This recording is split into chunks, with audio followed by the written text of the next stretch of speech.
Bonjour. Euh, oui, donc moi, mon point de départ, c'est chimiste. J'ai été jusqu'en maîtrise de chimie, sans trop savoir, en termes de formation initiale, sans trop savoir où j'allais, parce qu'en fait, la chimie m'intéressait pas beaucoup. Et j'ai continué tout droit, comme ça, un peu, sans trop comprendre, comme quelques étudiants que quelquefois j'ai en cours. Je suis là, mais je sais pas trop ce que j'y fais. Arrivé en DESS, enfin arrivé à la sortie de la maîtrise, j'étais pris soit en DEA pour aller vers de la recherche fondamentale, soit vers l'équivalent d'un master qu'on appelle, qui est à Bordeaux. C'était la première promotion, qui s'appelle Technique de contrôle et assurance qualité. Je crois qu'il s'appelle plus comme ça maintenant. Où on travaille sur le management de la qualité, la gestion de la qualité dans les entreprises. Donc, c'est pas les gens qui font la qualité, c'est les gens qui outils, propose des méthodes, des outils, des processus, des indicateurs qui vont aider à améliorer la qualité dans les entreprises. C'est très orienté. Nous, c'était orienté évidemment chimie. C'est toute la branche des gens qui travaillent notamment sur les certifications ISO 9000 et tout ça. J'ai été embauché à la sortie de cette formation pour créer un laboratoire d'œnologie à Libourne. Donc j'ai quatre entreprises, quatre laboratoires de Libourne qui m'ont embauché, qui m'ont demandé de créer un cinquième laboratoire d'analyse officielle. Et pendant 5 ans, en fait, j'ai créé ce laboratoire. Je l'ai fait accréditer, certifié. Et puis je travaillais tout seul. Comme je disais tout à l'heure, j'ai adoré cette expérience, c'est génial. Je travaillais sur des vins absolument merveilleux. J'ai appris à connaître le vin. J'ai travaillé avec des œnologues fantastiques. Mais j'étais angoissé en allant au boulot le dimanche soir. J'ai dit à un moment, il faut que ça cesse. J'ai démissionné. Euh, voilà, je suis parti, j'ai vu arriver, enfin j'ai démissionné parce que j'ai vu arriver le web aux alentours de 98. Et je me suis dit là, il y a un truc. Bon là, on chatte quoi. Moi, la première fois, je me souviens d'avoir été mort de rire au téléphone avec un ami. Je sais plus comment on faisait. Enfin, on n'en pouvait plus quoi. On a vu arriver un chat en direct, on n'en pouvait plus. J'ai dit là, il se passe quelque chose. Même encore les gens qui partent dans le numérique aujourd'hui. Aujourd'hui, qui démarrent, qui commencent vraiment à utiliser et en faire un métier, on est au tout début de ce qui va se passer. Ça fait à peu près 20 ans que le web a été créé, on est vraiment au tout début là. Il y a tout à faire, tout. On est parti pour 50 ans. Et ça va être l'éclate pendant 50 ans, au moins. Enfin bon, il y aura des trucs pas sympas, mais il va vraiment y avoir des trucs sympas. Donc voilà, et donc en 99 j'ai démissionné, là j'ai créé ma boîte. Et donc mon métier réel c'est chef d'entreprise, avec des gens en télétravail. On passe notre vie à communiquer. On a une machine à café virtuelle sur Skype. Voilà. On arrive au boulot le matin. Coucou, salut, bonjour. On se parle tous les jours. On se voit jamais, ou presque. On travaille sur la base de la confiance, totalement. C'est-à-dire que j'ai pas à vérifier ce qu'ils font tout le temps. Il faut juste qu'ils sachent ce qu'ils aient à faire et que j'ai confiance totalement en eux. Donc ça, c'est un métier. C'est presque, comme chef d'entreprise, mon métier, c'est presque plus de l'accompagnement et du coaching.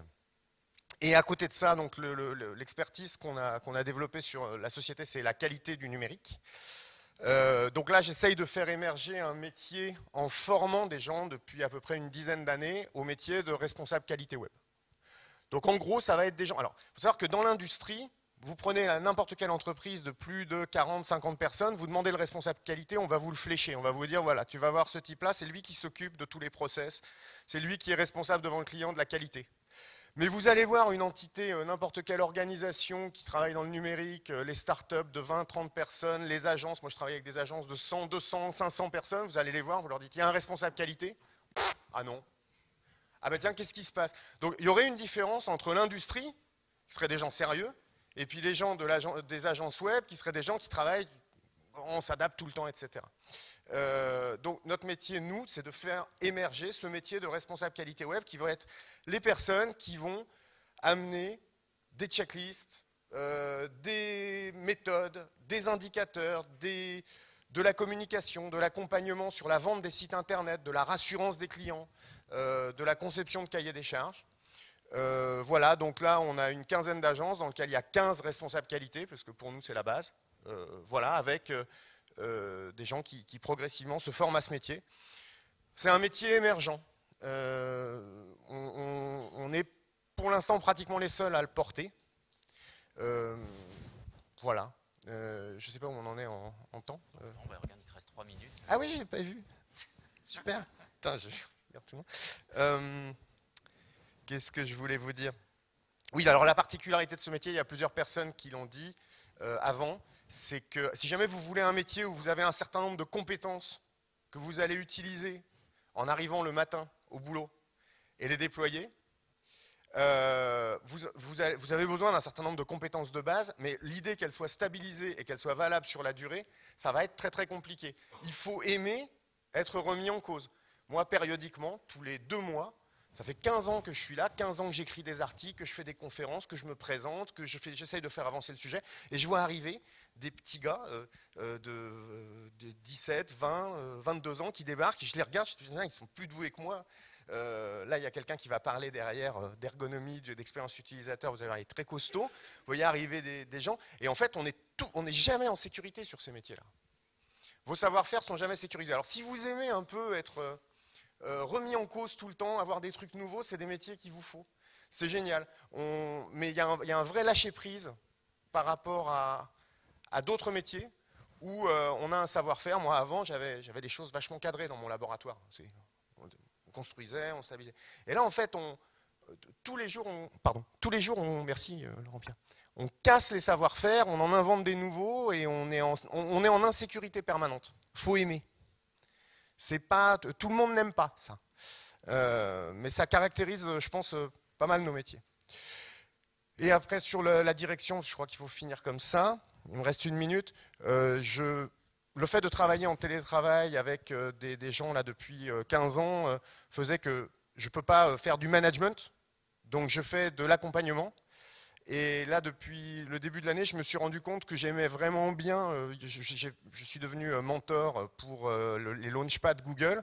J'ai découvert que j'adorais ça. Donc voilà, je vais aller de plus en plus vers le mentorat, le coaching. Et là, je commence à conseiller pas mal de startups, d'essayer de voir les points forts, les points faibles, d'essayer de donner des vues, quelquefois pertinentes, quelquefois pas pertinentes. J'aimerais aller vers ça. Voilà, puis évidemment continuer à développer ma boîte. Et je finis un peu en avance. Non, mais c'est très bien. Merci, Elie. Alors, j'ai une petite question.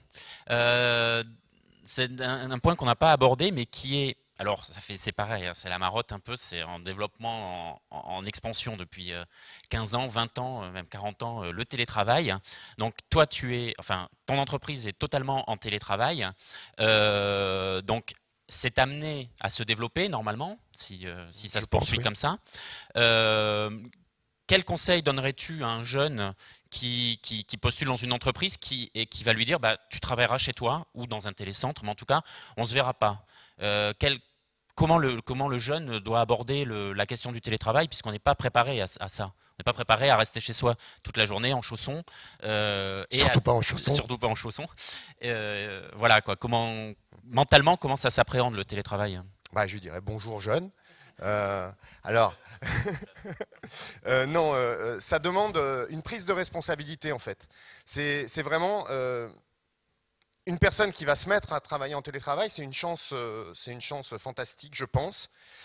C'est de pouvoir prendre la responsabilité sur son boulot. C'est de dire non, j'ai pas besoin que tu sois derrière moi pour vérifier ce que je vais faire. Je vais m'auto-responsabiliser, je vais travailler. Donc je vais enlever mes chaussons le matin, à l'heure. C'est-à-dire que j'aurai la liberté de prendre ma douche entre 9h moins 12 et 9h moins 12 et 9h moins 7, puis de boire un café entre 9h moins 7 et 9h moins 3, puis à 9h d'être au boulot, pam, impeccable. Quelquefois aussi de ne pas faire des horaires, de partir, de dire voilà, il y a les enfants, merde, mon fils est malade, il est tombé à l'école, je peux partir, je reviens. Voilà, ça c'est toute la journée. D'essayer de réguler, de ne pas trop bosser, de séparer la vie quotidienne de la vie professionnelle. Enfin, il y a plein de règles de base, mais qui sont des règles de bon sens. Mais le truc le plus fondamental, c'est la confiance. À la fois la confiance que vous avez en vous, la confiance que vos managers vont vous donner, et c'est pas facile à gérer. Voilà, la clé c'est la confiance, vraiment. Ok, mais merci beaucoup, merci Elie. On peut applaudir Elie.